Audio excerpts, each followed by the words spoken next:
Ассаламу алейкум туугандар, кандайсыздар? Назарыңыздарда кайрадан эле базар жок каналы. Бүгүн 8 февраль 2023 жыл мен Бишкек шаарынын түштүк батышы Ак Ордо конушуна сиздерге бир сатылуучу үй көргөзмөк үчүн биринчи эле болуп баруу жолун түшүндүрөйүн.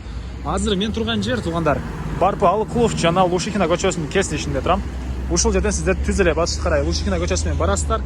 Ырыскы көчөсүнө жетсеңиздер жолдун жээгинде бүгүнкү чыгарышта сатылуучу үй жайгашкан. Анан бул жерден сатылуучу үйгө чейин 215 маршрутка барат туугандар. Жана бул Барпы Алыкулов көчөсүнө көптөгөн маршруткалар менен шаардын бурч бурчуна бара аласыздар. Анда эмесе мен сатылуучу үйгө карай жол алдым. Сиздер лайктан басып өз оюңуздарды комментарийге жаздырыңыздар. Мынакей туугандар, келүү жолун түшүндүргөнчө бүгүнкү чыгарыштагы сатылуучу үйгө да жетип келип калдым. Бул үйдүн көчө тараптан көрүнүшү туугандар. Даяр кирешеси бар, ай сайын квартиранттар үчүн салынган үйлөр. Азыр кирип калган маалымат берем. Биринчи болуп көчө тараптан тааныштырып баштайын. Эң эле батыш чек арасында кей бул жерден башталат. Эң эле чыгыш чек арасы бул кошунанын могу үйүнө чейин болуп калат туугандар. Лушихина көчөсүнүн жээги Лушихина Ырыскы көчөсүнө ориентир алсаңыздар ошол көчөнүн кесилиштери болуп калат. Жанында Ырыскы деген дүкөн деле бар экен. Анан Барпы Алыкуловдон видео башында айткандай эле 1,5 километр батышыракта 215 маршруткалар менен бул жака чейин келсеңиздер болот. Жана ошондой эле 227 көчөнүн башында, конечно, Барпы Алыкуловдун өзүнүн 200 жана башка көптөгөн маршруткалар өтөт. Көчө тараптан туугандар көрүп турганыңыздардай темирден болгон мондай забор жана калитка, электр энергиясы, центральный канализация, суу баары бар экен. Жол, асфальт жана ал жагында тротуар бүткөн. Бул жагынын тротуарлары азыркы учурда куюлуп аткан учуру. Бордюрлар коюлган.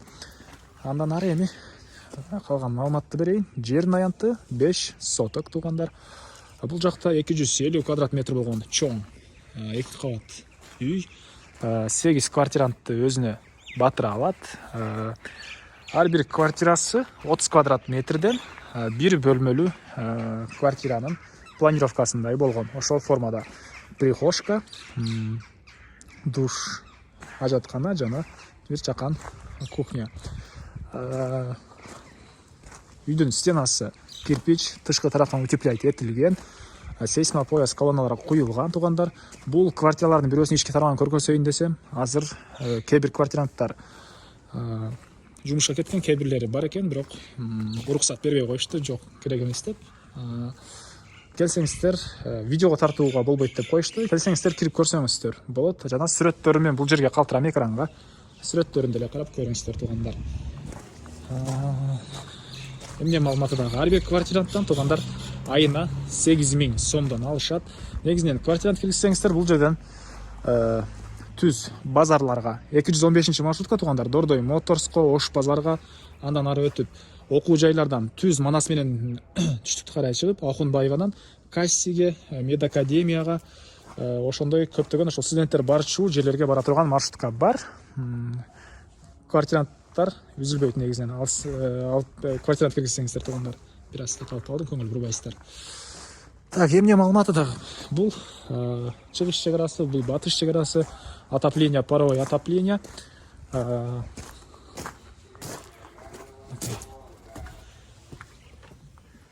Көмүр менен жылыткан котел менен ар бир бөлмөнү жылытат жана үй тышкы тараптан утеплять этилген. Негизинен квартиранттар үчүн деле шарт жаратылыптыр. Жана үйдүн тышкы тарабында ажаткана, үйдүн ички тарабында деле ажатканалар, душтары бар. Баасы $105,000 сурап атыптыр бул үй ээлери. Анан дагы сүйлөшүү болот. Ээсинин номерин мен экранга ээси телдеп калтырам, зонокол сүйлөшүп көрүңүздөр. Сүйлөшүү болот. Анан достор менен, группалар менен сиздер бул видеону бөлүшсөңүздөр, мага бул үй ээсине чоң жардам берген болосуздар. Жана ошондой эле кимдир ошол сыяктуу үй издеген болсо, ошолорго да чоң жардам болот. Анда эмесе мен сиздер менен коштошом туугандар. Кийинки чыгарышка чейин саламатта калыңыздар.